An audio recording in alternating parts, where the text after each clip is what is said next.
د نن ورځې څو ډیر تازه او مهم خبرونه درنو لیدونکو ستړي مشئ. لومړی خبر په هلمند کې ځایي سرچینې وایي چې په دغه ولایت کې د یوې مدرسې زده کوونکي ځان وژنه کړې ده. سرچینو د خالي یا شنبې پر ورځ د مرغومې پر 29مه اشتسو ورځپاڼې ته ویلي چې نوموړي د لښکرګاه ښار په یوې جهادي مدرسه کې ځان وژلی دی. تر اوسه د دغې پیښې انګیزه څرګنده نه ده.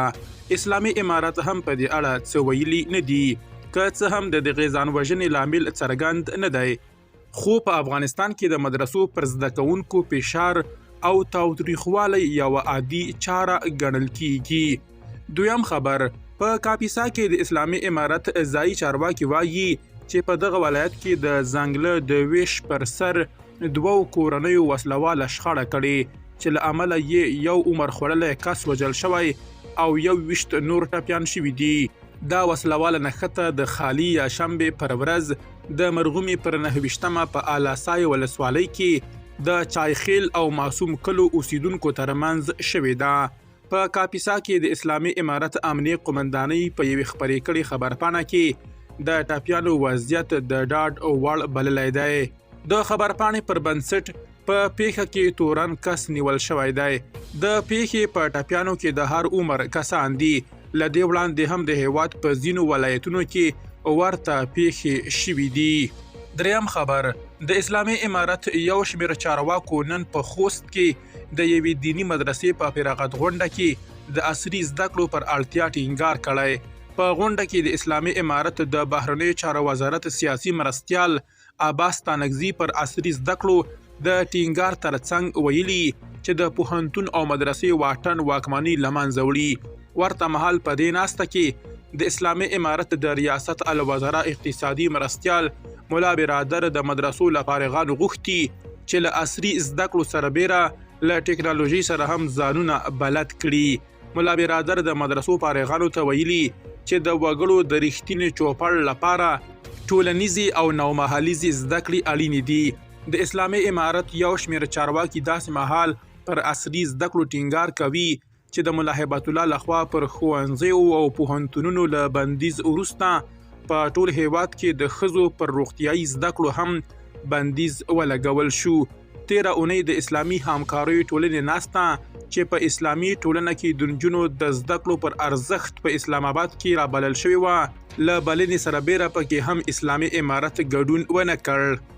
څلورم خبر زاویې رسنۍ ته د پکتیکا له سرحوزې څخه یوې سرچینې ویلي د اسلامي امارت محکمې د توکمیزو او ټبریزو مشرانو له لارې د محمد ابراهیم په نوم د هغه ماشوم د وژنې قضیې حلولو لپاره پر وژونکي طالب محمد عارف باندې 22 لکه پاکستاني روپۍ د دیت په نوم کېښودې چې شاوخوا 2 میاشتې وړاندې له ګلپوش ګاډي څخه د یو ګل د شکولو په جرم د محمد عارف نومي طالب جنګیالي لخوا ویشتل شوی و. د موضوع وروسته له هغه د ټولو پام ځان ته واړاوه چې اسلامي امارت په افغانستان کې پر پاکستانیو روپیو کلک بندیز لګولی، خو په محکمو کې یې اوس هم پریکړې د افغانیو پر ځای پر پاکستانیو روپیو کیږي. د وژل شوي ماشوم پر کورنۍ فشار راوړل شو چې 29 لکه پاکستاني روپۍ ومني. 15 لکه د توکمیزو او ټبریزو مشرانو د منځګړیتوب په نوم ترې کمې شوې. لومړی ورته دغه نرخ 22 لکه پاکستاني روپۍ ایښودل شوی و. په محکمو کې ټولې پریکړې پر هماغه پاکستاني روپیو کیږي چې په مارکیټ کې پرې بندیز لګول شوی او په کندهار سراپۍ کې یې د کاروبار په نوم ګڼ شمېر سراپان ونیول شول او جرمانه شول. پنځم خبر پارس خبري رسنۍ لیکلي چې په تهران کې په یو وسلوال برید کې د ایران د سترې محکمې 2 غړي وژل شوي او دریم شدید ټپي دی. بریدګر وروسته له هغه قاضیان تر ځان مخکې کړل چې پر هغه د اعدام حکم وکړ. بریدګر هم وژل شوی دی. د لومړنیو معلوماتو له مخې د وژل شوو قاضیانو نومونه محمد مقیسا او علي رازینی دي، قاضي میری او یو ساتونکی ژوبل دي. په ورته مهال همدا اوس د اسلامي امارت د سترې محکمې د اداري مرستیال عبدالمالک حقانی په مشرۍ یو پلاوی ایران ته په یون تللی ترڅو د دوی اړخیزو اړیکو پیاوړتیا ترڅنګ د هغو افغان کډوالو د برخلیک په اړه هم ورسره خبرې وکړي چې په بند او اعدام محکوم دي. شپږم خبر، زاویې رسنۍ معلومات ترلاسه کړي چې د روسیې لخوا افغان زده کړیالانو ته د اعلان شوو 15,000 بورسونو له ډلې 1500 بورسونو لپاره تیر کال زده کړیالان بریالي شول، خو پر بیلابیلو بهانو ورته ویزې ورنه کړل شوې. د روسیې زده کړیز بورس ته یو بریالي شوي زده کړیال له نومښودنې پرته ویلي له یو کال ځنډ او بهانو وروسته بالاخره موږ ته د رد ځواب راکړل شو.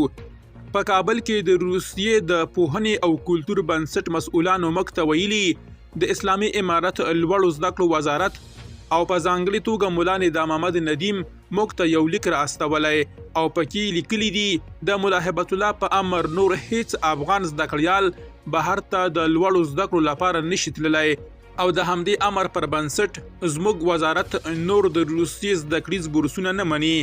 دغه زده کړیال وایي یو کال د تخنیکي ستونزو په نوم موږ وځنډول شو. د 15 یا پنجشنبې پر ورځ د جنوري پر 14مه موږ ته خبر راکړل شو چې بهیر لغوه شو. دغه زده کړیال پر زده کړیزو ویزو له روان تور کاروبار څخه هم پرده پورته کوي او ډیروي. ګڼ پخواني زده کړیالان هم بې برخلیکه پاتې دي او د نوموړي د یادونې له مخې په کابل کې د روسیې استازولۍ د پوهنې او کلتور بنسټ مدیر میرویس او د اسلامي امارت د بهرنیو چارو په وزارت کې ښکېلو کړیو د روسیې د یوې ویزې بیه $15,000 ته پورته کړې ده. په یو او بل نوم له موږ څخه په دې بهیر کې پریمانه پیسې واخیستل شوې، خو اوس هر څه له صفر سره ضرب شول.